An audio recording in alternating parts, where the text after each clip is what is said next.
السلام علیکم ورحمۃ اللہ وبرکاتہ۔ کیا حال ہے آپ سب کا؟ اللہ تعالیٰ سے دعا کرتے ہوئے آج کی کلاس شروع کرتے ہیں کہ اللہ تعالیٰ اس قرآن کو ہمارا ساتھی بنا دے، آمین ثم آمین۔ اعوذ باللہ من الشیطان الرجیم، بسم اللہ الرحمن الرحیم۔ رب اشرح لی صدری ویسر لی امری واحلل عقدۃ من لسانی یفقہوا قولی ربی زدنی علما۔ لاسٹ کلاس میں ہم نے حمزہ اور الف کا فرق سمجھا تھا اور ایک مخرج عامہ الحلق کو ہم نے تفصیل سے کیا تھا۔ امید ہے کہ آپ کو اچھا سمجھ میں آ رہا ہوگا اور آپ نے حروف حلقی والے حروف کی بہت اچھی پریکٹس کی ہوگی۔ آج ہم ایک اور مخرج عامہ کو شروع کریں گے انشاءاللہ، اور وہ ہے اللسان۔ اللسان، لسان کا مطلب ہے زبان۔ یہ ہمارا تیسرا مخرج عامہ ہے اور اس کے اندر ٹوٹل 10 مخارج خاصہ ہیں، جن سے کل 18 حروف ادا ہوتے ہیں۔ ٹھیک ہے، اب ہم ایک ایک کر کے ان 10 مخارج خاصہ کو جو ہے وہ ہم دیکھیں گے ایک ایک کر کے انشاءاللہ تعالی۔ سب سے پہلے آئے گا اقصی اللسان۔ اقصی اللسان کا مطلب ہے زبان کی جڑ۔ زبان کی جڑ کا وہ حصہ جو حلق کے فوراً بعد ہے۔ جب اوپر نرم تالو سے قوت کے ساتھ لگے گا تو حرف ق ادا ہوگا۔ تو حرف ق کا مخرج کیا ہوگا کہ جب آپ کی زبان کی جڑ اوپر نرم تالو پہ لگے گی قوت کے ساتھ، وہ نرم تالو جو حلق کے فوراً بعد ہے اوپر، تو وہاں سے حرف ق ادا ہوگا، یہ ق کا مخرج ہوگا۔ مخرج آپ کیسے چیک کریں گی؟ جی، آپ ق کو ساکن کریں گی اور اس سے پہلے حرکت والا حرف لگائیں گی، تو آپ اس طریقے سے ق کے مخرج کو چیک کر سکتی ہیں۔ پہلے ہم زبر کے ساتھ دیکھتے ہیں، اق، اق، اوق۔ ٹھیک ہے، اق، دیکھیں آپ کی ق کے لیے آپ کی زبان کی جڑ اوپر نرم تالو پہ لگ رہی ہے، بالکل کونے میں، اینڈ پہ، جہاں سے آپ کا حلق کے فوراً بعد۔ اق، اق، اوق۔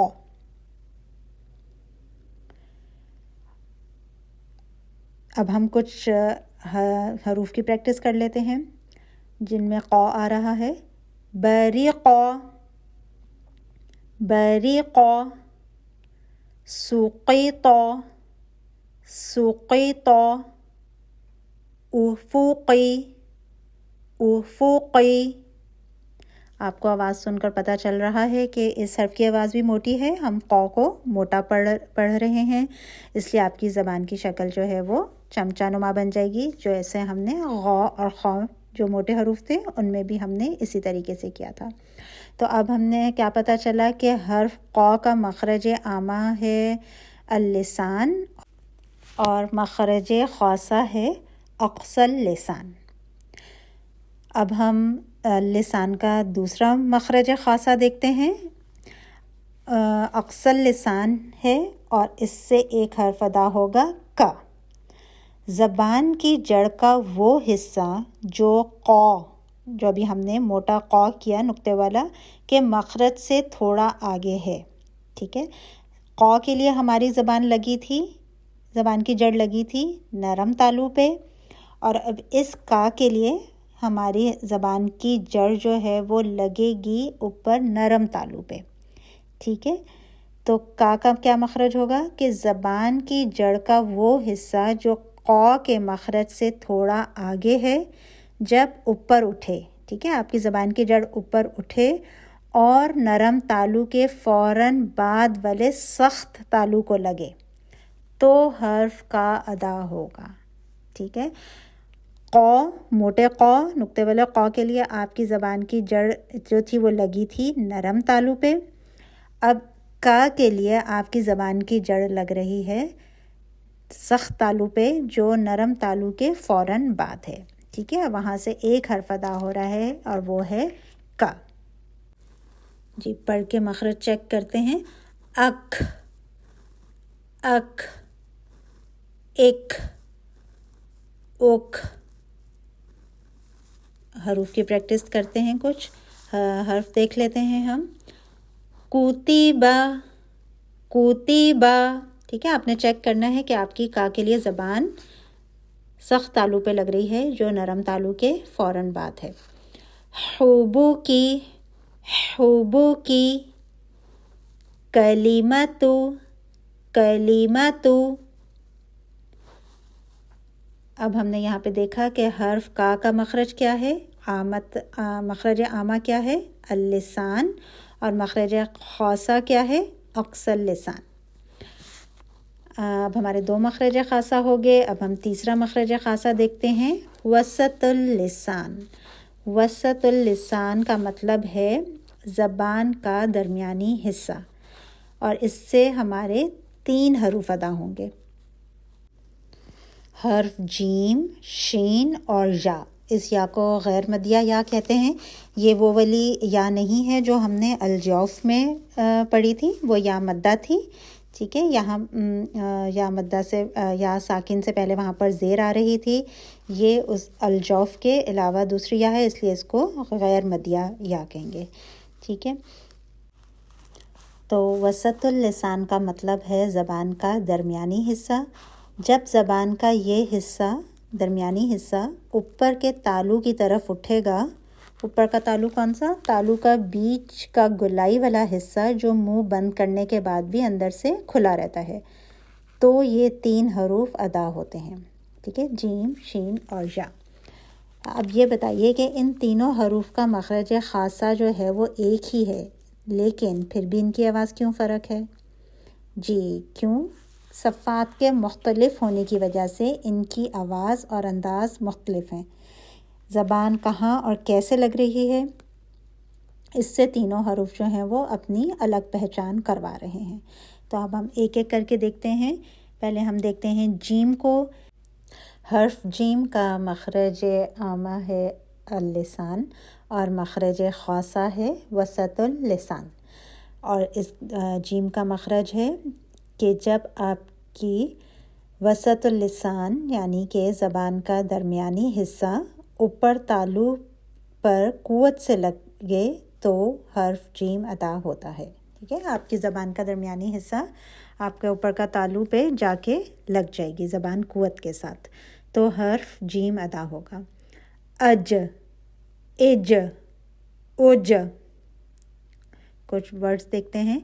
وجیدہ, وجیدہ. یلیجا, یلیجا. رجول, رجول. اس کے بعد جو دوسرا وسط اللسان سے حرف نکلے گا وہ ہے شین, ش. حرف ش کے لیے وسط اللسان یعنی آپ کا زبان کا درمیانی حصہ اوپر تالو کی طرف اٹھتا ہے اور تالو کے قریب ہو جاتا ہے, لیکن زبان اوپر تالو پہ نہیں لگتی. ٹھیک ہے, جیم کے لیے ہماری زبان اوپر جا کے بالکل لگ رہی تھی قوت کے ساتھ, اور شا کے لیے ہماری زبان اوپر اٹھے گی, زبان کا درمیانی حصہ اوپر اٹھے گا, لیکن وہ اوپر جا کے لگے گا نہیں, قریب تالو کے قریب ہو جائے گا. اس کی وجہ سے منہ کے اندر اس حرف کی آواز اور ہوا پھیلتی ہے. ٹھیک ہے, تو یہ ہے حرف شین. اش, اش, اوش, اش, اش, اوش. ٹھیک ہے, آپ دیکھ رہے ہیں کہ منہ کے اندر آواز اور ہوا جو ہے وہ پھیل رہی ہے. شہیدہ, شہیدہ. خوشیہ, خوشیہ. حشیرہ, حشیرہ. اگلا حرف جو وسط اللسان سے ادا ہو رہا ہے وہ ہے یا, یا غیر مدیہ. ٹھیک ہے, یہ مدہ والی یا نہیں ہے جس سے ہم منا رہے تھے یا مدہ, وہ الجوف سے ادا ہو رہا تھا. اب یہ یا وسط اللسان سے ادا ہوئے گی. اس حرف کے لیے زبان کا درمیانی حصہ اوپر تالو کی طرف اٹھتا ہے, لیکن شین کے مقابلے میں کم. کیونکہ یہ ایک کمزور حرف ہے لہٰذا یہ نرمی سے ادا ہوتا ہے. ٹھیک ہے، تو یا کا مخرج کیا ہو گیا کہ زبان کا درمیانی حصہ اوپر اٹھے گا اور اوپر تالو کی طرف اٹھے گا، لیکن شین کے مقابلے میں کم. جیم میں بالکل چپک گئی تھی، اوپر بالکل قوت کے ساتھ جا کے لگی تھی، اور شین میں جو ہے وہ اوپر تالو کی طرف گئی تھی لیکن تالو کو ٹچ نہیں کی تھی، اور یا میں یہ شین کے مقابلے میں بھی تھوڑا سا اور پیچھے رہے گی. حرف یا کا مخرج عامہ ہوا اللسان اور مخرج خاصہ وسط اللسان. ای، ای، اوئی، ای، ای، اوئی. راضیہ، راضیہ، یلیج، یلیج، یریدو، یریدو. اب یہ والا ورڈ دیکھیں، یریدو، اس کے اندر یا، پہلی یا جو پیش کے ساتھ ہم پڑھ رہے ہیں وہ وسط اللسان سے ادا ہو رہی ہے، اور جو ری را زیر کے بعد یا ساکن آ رہی ہے یہ بھی ہم پڑھ چکے ہیں، یہ الجوف سے ادا ہو رہی ہے. یہ یا مدہ بن رہی ہے، یا ساکن اور اس سے پہلے زیر، یہ یا مدہ بن رہی ہے اور یہ الجوف سے ادا ہو رہی ہے. دونوں یا کا مخرج فرق ہے. ٹھیک ہے، تو ابھی ہم نے یہ بات کی تھی اور اب ہم نے اس کی ایگزامپل بھی دیکھ لی، تو امید ہے آپ کو اچھی طرح اور سمجھ میں آ گئی ہوگی.